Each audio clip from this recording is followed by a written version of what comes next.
BC సాధికారత సంఘం గౌరవ అధ్యక్షులుగా, బీసీ స్టేట్ కన్వీనర్గా తెలంగాణ రాష్ట్ర ప్రజలందరికీ, తెలంగాణ రాష్ట్ర బీసీ కుల బాంధవులందరికీ, అన్ని వర్గాల ప్రజలందరికీ నా హృదయపూర్వక నమస్కారాలు తెలియజేస్తున్నాను. అసెంబ్లీ సమావేశాల్లో వారు బడ్జెట్ ప్రవేశపెట్టడం జరిగింది. తెలంగాణ రాష్ట్ర ప్రభుత్వం, గౌరవ ముఖ్యమంత్రి గారు, ఆర్థిక మంత్రి గారు బట్టి విక్రమార్క గారు అందరు కూడా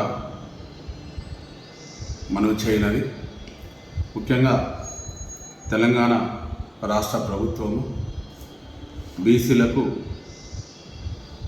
ఈరోజు బడ్జెట్లో ఎంత అన్యాయం జరిగిందో తెలంగాణ రాష్ట్రంలో ఉన్న బీసీ కుల బాంధవులందరూ కూడా ఆవేదన వ్యక్తం చేయడం జరుగుతుంది. మరి ఈరోజు ప్రతి సంవత్సరం కూడా బడ్జెట్, మరి ఈ సంవత్సరం బడ్జెట్ కూడా 3,24,000 కోట్లకు బడ్జెట్ మరి ప్రవేశపెడితే బీసీలకు ఈరోజు మీరు ఇచ్చినది 12,000 చిల్లర కోట్ల బడ్జెట్ మీరు ప్రవేశపెట్టారు. మరి ఏదైతే మీరు అధికారంలో రావడానికి ముందు కామారెడ్డి సభలో 20,000 కోట్లు బీసీలకు ఇస్తామని మీరు చెప్పడం జరిగింది.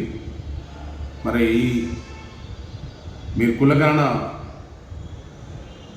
చేస్తే 56% ఈరోజు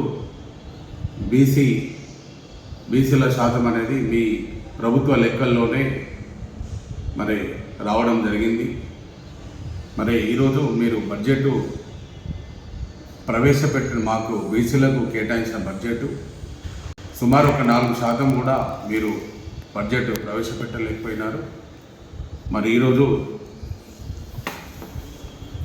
ఎంతోమంది కూడా బీసీలు ఈరోజు తెలంగాణ రాష్ట్రంలో ఉన్న 2.5 కోట్ల మంది బీసీలు మరి తెలంగాణ రాష్ట్రం ఏర్పాటు నుంచి 28 లక్షల కోట్ల బడ్జెట్ మరి చూస్తే, మరి ఇప్పుడు తెలంగాణ వచ్చి కూడా 13 సంవత్సరాల దగ్గరలో వచ్చిన బీసీలలో పేదరికంలో ఉన్న 136 కులాలు ఈరోజు 2.5 కోట్ల మంది, దానిలో ఎంతోమంది నిరుద్యోగులు, ఎంతోమంది కూలినాలి పని చేసుకునే కులాలు, ఇప్పటి వరకు కూడా ఎంతోమంది కూడా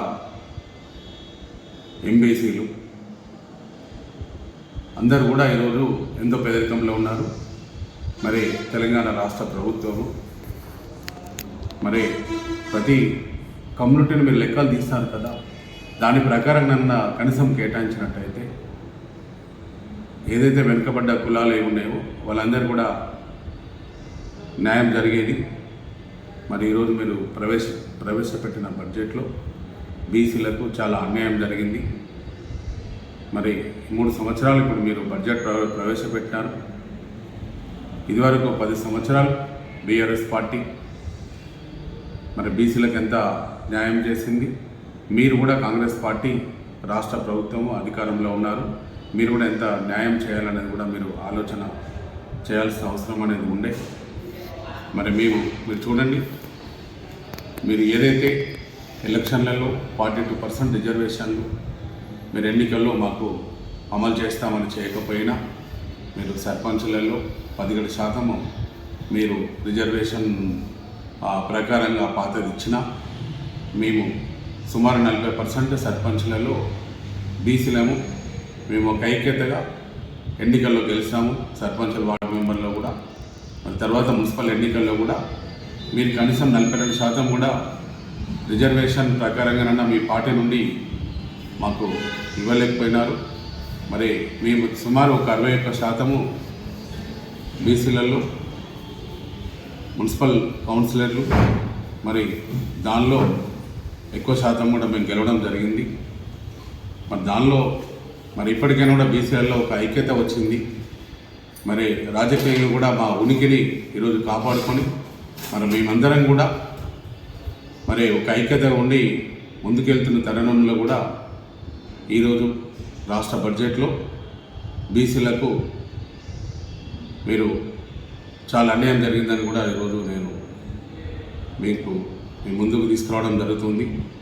మరి ఇలా అయినట్టయితే రేపు పొద్దున జడ్పీటీసీ కానీ మీరు ఎంపీటీసీ కానీ మీకు ఇంకా జిహెచ్ఎంసీ ఎన్నికల్లో కూడా బీసీలంతా దూరమయ్యే పరిస్థితి అనేది వస్తుందని కనీసం మీరు ఆలోచన చేయాలి కదా. అది కూడా ఆలోచన చేయలేకపోయినారు.